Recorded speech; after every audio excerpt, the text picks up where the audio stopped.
প্রতিদিন 6 থেকে 5 বার বিদ্যুৎ চলে যায়। আর আজকে আমাদের যারা শিল্প উদ্যোক্তারা গত 20 বছরে বিভিন্ন চড়াই উতরাই পার করে আজকে বাংলাদেশের শ্রমিকদের বাংলাদেশের জিডিপিতে কন্ট্রিবিউশন রাখতেছে, তাদেরকে আজকে মারার জন্য এই গ্যাসের সাপ্লাই, বিদ্যুতের সাপ্লাই বন্ধ করে আমাদের বিপদের দিকে দেয়া হচ্ছে।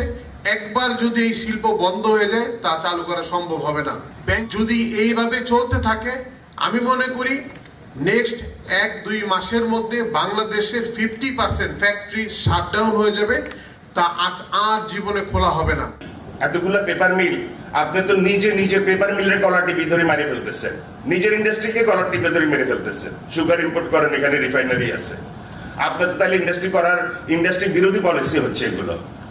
তা আমি জানি না আপনারা কেমনে চালাবেন বা নিজেরা চলবেন, আমরা কেমনে চলবো আমি জানি না। আর কিছুদিন পরে হয়তো ঘর থেকে বেরোতেও পারবো না। আমাদের রেডিমেড ফ্যাক্টরিতে পার্টনার হতে পারেন না, হবে না।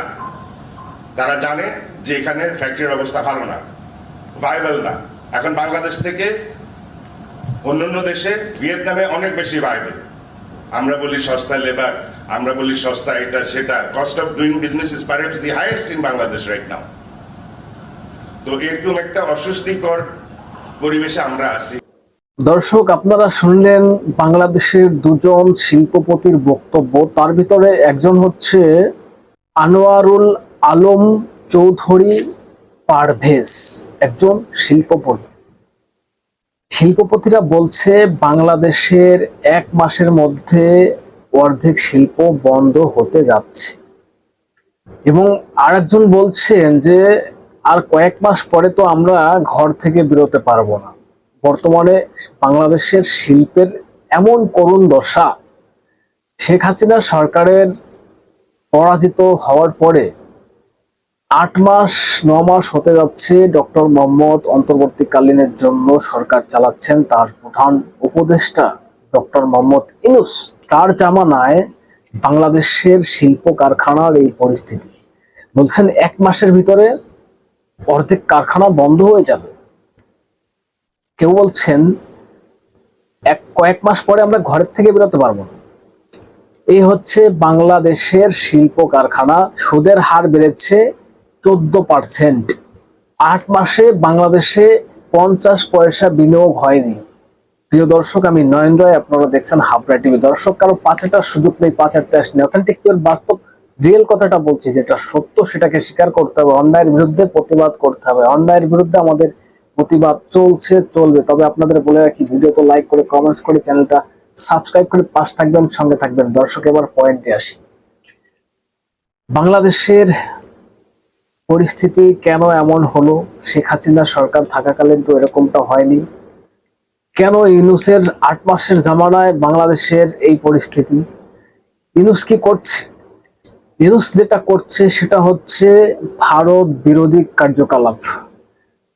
ব্যবসায়ীরা বলছে শ্রমিকের বেতন দিতে পারছি না, গ্যাস পাচ্ছি না ঠিক মতন কারেন্ট পাচ্ছি না। 6 থেকে 7 ঘন্টা কারেন্ট চলে যাচ্ছে। কাজটা করবে কি করে শ্রমিকরা? অনেক কারখানা বন্ধ হয়ে যাবে, বা শ্রমিকদের বসিয়ে স্যালারি দিতে হচ্ছে। তাহলে কয়েক মাস পর থেকে তো আমরা ঘরের থেকে বেরোতে পারবো না।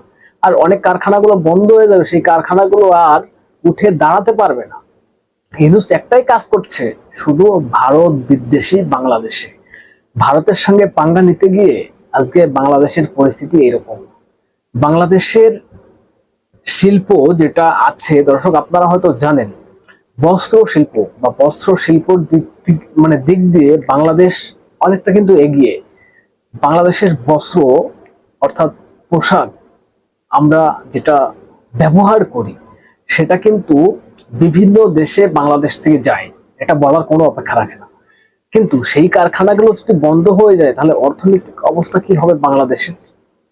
যারা শ্রমিক আছে তারা কি করবে? যারা মালিক আছে তারা কি করবে?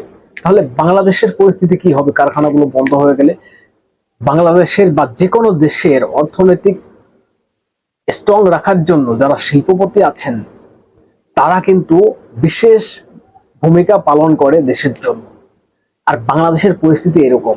আপনারা জানেন ইতিমধ্যে বাংলাদেশের যে পণ্যগুলো ইন্ডিয়াতে আসতো আমাদের, সেখানে সেই রাস্তাগুলো ভারত সরকার বন্ধ করে দিয়েছে। স্থলপথ দিয়ে যতগুলো রাস্তা ছিল সব টোটালি বন্ধ করে দেওয়া হয়েছে। কারণ বাংলাদেশ লাফিয়েছিল না 24 ঘন্টার ভিতরে সব দখল নিয়ে নেবো, 4 দিনের ভিতরে কলকাতা দখল করে নেব। মোদি আসছে বর্ডারে বক্তব্য দেওয়ার জন্য এবং ইউনূসকে বুঝিয়ে দেওয়ার জন্য। কত সাহস তোমাদের হয়েছে, 7 সিস্টার দখল করে নেব, দিয়েছে বন্ধ করে। এবার মরণ না খেয়ে বাংলাদেশের এমনি এই পরিস্থিতি। আরো যারা শ্রমিক আছে অন্য দেখলাম, সেগুলো তারা বলছে যে আমরা বাঁচবো কি করে, ইউনূস কি করছে, ভারতের সঙ্গে কেন এরকম খারাপ সম্পর্ক করছে, তাহলে আমাদের কারখানাগুলো বন্ধ হয়ে গেলে শ্রমিকরা কি করবে, আমরা কি করব। স্থলপথে সব বন্ধ এবং জলপথে 2টো রাস্তা খোলা আছে, কলকাতা দিয়ে ঘুরে ঘুরে আসো। এবং আরেকটা কথা এখানে বলে রাখি, বাংলাদেশ থেকে যদি কোনো পণ্য না আসে ভারতবর্ষের কোনো ইফেক্ট পড়বে না, কারণ ভারতের সেই ক্যাপাসিটি আছে গুছিয়ে নেওয়ার। কিন্তু বাংলাদেশের পরিস্থিতি এরকম কেন হবে, কি হতে যাচ্ছে, কি হতে যাচ্ছে। ইউনূস কি করছে, শেখ হাসিনাকে 8 মাস ধরে সরিয়ে দিয়েছেন, কোনো উন্নত তো দেশের করতে পারেননি। শুধু ভারতের বিরুদ্ধে, ভারতের বিপক্ষে প্রচার, লাগাতার বক্তব্য, ভারত দখল করে নেব, মোদি এই করছে, পাকিস্তানের সঙ্গ দেওয়া, পাকিস্তানের সঙ্গে যাও এবার বিজনেস করো, যা মাল ভারতে পাঠাতে এবার পাকিস্তানে পাঠাও, পাকিস্তানে পাঠাও। ভারত তো বন্ধ করে দিয়েছে, তাতে ভারতের কিচ্ছু নেই, কিচ্ছু করার নেই তোমাদের। এবার যাও পাকিস্তানে পাঠাও, কত ক্ষমতা আছে পাকিস্তানে পাঠাও, যাও। বাংলাদেশের মানুষ এবার হারে হারে বুঝতে পেরেছে যে কি হারিয়ে কি পেয়েছি। শেখ হাসিনা তাকে সরিয়ে দিয়ে বাংলাদেশের অবস্থা দুরবস্থা, এখন না খেতে পেয়ে মরছে। এই অবস্থা হওয়ার ছিল কারণ বাংলাদেশের যারা নাগরিক তারা এবার বুঝুন যে শেখ হাসিনা কি করেছিল আর ইউনূস কি করছে। ইউনূস কি করছে, হ্যাঁ শেখ হাসিনাকে নিয়ে অনেক প্রশ্ন থাকতে পারে, কিন্তু শেখ হাসিনা দেশের নাগরিকদের জন্য কম কিছু করেনি, কম কিছু করেনি। ইউনূস কি করছে, যা সব কেসগুলো ছিল সেই কেসগুলো তুলে নিয়েছেন এবং পদত্যাগ করবে এরকম একটা খবর আমরা শুনেছি, আমরা দেখেছি হাবড়ে টিভিতে, আপনারা দেখেছেন। বাংলাদেশের সমন্বয়ক যারা আছেন তারা পালানোর রাস্তা খুঁজে পাবেন না। আর ইউনূস এখন এটাই মনে মনে ভাবছে যে ছেড়ে দে বাবা, মানে কি একটা কথা বলে না, কি দে বাসি নাকি, এই অবস্থা হচ্ছে এখন ইউনূসের। ইউনূস এখন ছেড়ে পালাতে পারলে বাঁচে। সেনাপ্রধান আপনারা দেখেছেন বাংলাদেশের, তার বক্তব্য আপনারা শুনেছেন, ইউনূস সরকারকে বারবার সতর্ক করছেন। সেনাপ্রধান ইউনূসের উপরে ক্ষুব্ধ, যেভাবে ইউনূস চলছেন। একটা সরকার দেশে না থাকলে সেই দেশটা কখনো সুষ্ঠুভাবে চলতে পারে না। এখন হচ্ছে চোর ছাছড়ে ভরে গিয়েছে পুরো।